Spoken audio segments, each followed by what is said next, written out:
students are okay. They're shooken up. I'm not going to lie to you there. They are. They're going to need a big hug when they come out of this. We begin with breaking news out of Holyoke this afternoon. You just heard police shortly after a scare at Holyoke High School sent parents rushing to the scene.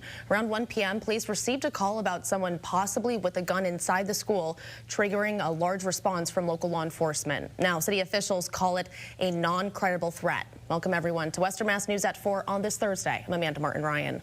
Western Mass News reporter Patrick Fergus is live at the Holyoke Police Department, where he just heard from officials there. Pat, what's the latest?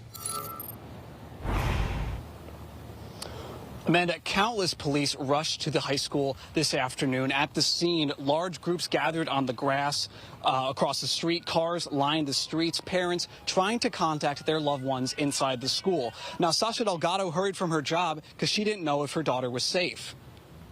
I work in the middle school, so I just thought it was a drill. Obviously, there was just a bunch of cops, the fire department and stuff, so you don't know what to expect. There's cars everywhere. There's parents. I couldn't get a hold of my daughter. So it's I don't know, it was just scary. At this time, city officials said the call to Holyoke PD stated that they were inside of a school bathroom and that someone had a gun. They did not identify themselves or follow dispatch instructions. Initial belief is that it may have been a swatting call. Authorities led a sweep of the school, going from classroom to classroom, checking any students for firearms. Students were released starting around 3. I can't imagine being on the ground there wondering what's going on, your kids inside.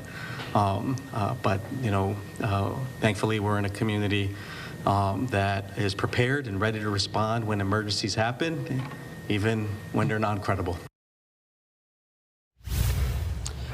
Now, Holyoke Superintendent just arrived here at the police station. We will be speaking with her momentarily, and we'll have her response coming up tonight at 6. So stick with Western Mass News. For now, reporting live in Holyoke, Patrick Fergus, Western Mass News.